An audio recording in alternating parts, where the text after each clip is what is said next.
Cette semaine, notre feuilleton nous entraîne dans l'univers féerique des contes des frères Grimm, des histoires dont les enfants sont souvent les héros. Vous connaissez Le Petit Chaperon Rouge, Hansel et Gretel. Ils ont bercé notre enfance quand nous aimions jouer à nous faire peur avec le loup ou la méchante sorcière. Au Pays des Contes, un feuilleton d'Amaury Guibert, Brice Boussoir, Michaela Avertz et Julien Méchaussier.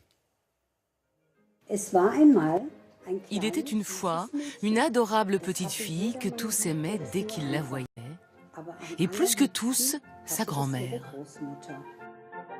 Un petit chaperon rouge a croqué. C'est bien ce que se disait le loup. Le conte est un classique parmi les classiques. Et en cherchant ses origines, nous sommes arrivés dans cette région de la Hesse, chez Helga Georg. Une grand-mère qui aime perpétuer la tradition avec sa petite fille grâce à cet habit local. Le revêtir n'est pas une mince affaire. Il y a 19 boutons. Ils sont faits à la main avec des petits bouts de bois. Et il y a presque autant de jupons. Autrefois, la richesse se mesurait au nombre de jupons.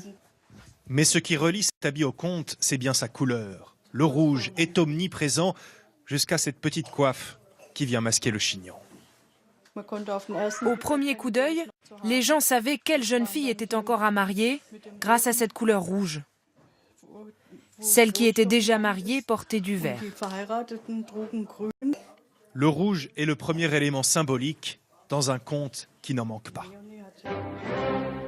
Le petit chaperon va croiser la route de celui qui incarne le danger, la peur. Le loup. Mais pourquoi cet animal suscite-t-il autant de crainte? Pourquoi est-il vu comme un mangeur de chair fraîche? Pour le responsable de ce parc animalier, tout remonte au Moyen-Âge. L'exploitation du bois a alors fait reculer la forêt et l'espace vital des loups s'est réduit.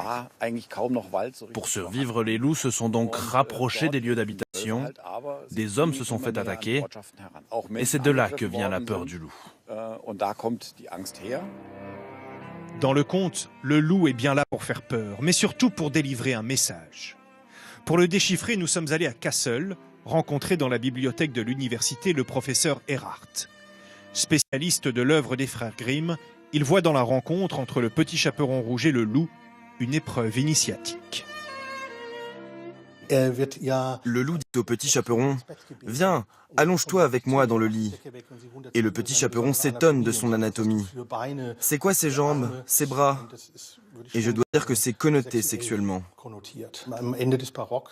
À l'époque, cela avait une fonction éducative de dire aux jolies jeunes filles de faire attention à elles. Faire peur pour mieux éduquer, cela semble d'une autre époque, mais c'est le ressort d'un autre conte très célèbre des frères Grimm. Hansel et Gretel, deux enfants abandonnés par leurs parents dans la forêt, qui vont devoir s'en sortir tout seuls. Oh Hansel, comment va-t-on retrouver le chemin de la maison? Dans le parc du château de Kassel, Kerstenstein, conteuse de profession, fait revivre l'histoire aux petits comme aux grands.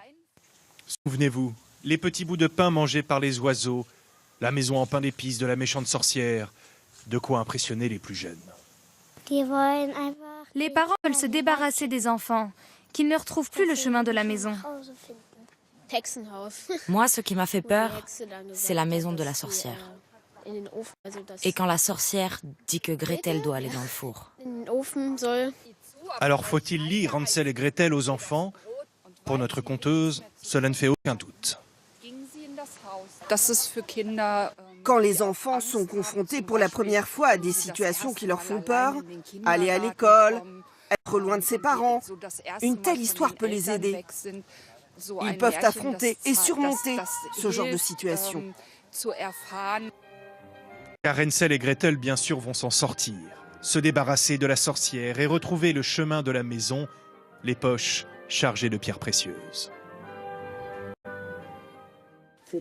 Pour ces enfants-là, tout est bien qui finit bien. Mais demain, je vous raconterai la légende du joueur de flûte de Hamelin et nous verrons que ce n'est pas toujours le cas. Au XIIIe siècle, dans la ville d'Hamelin, des dizaines d'enfants ont disparu. Le coupable est-il le joueur de flûte comme l'ont écrit les frères Grimm?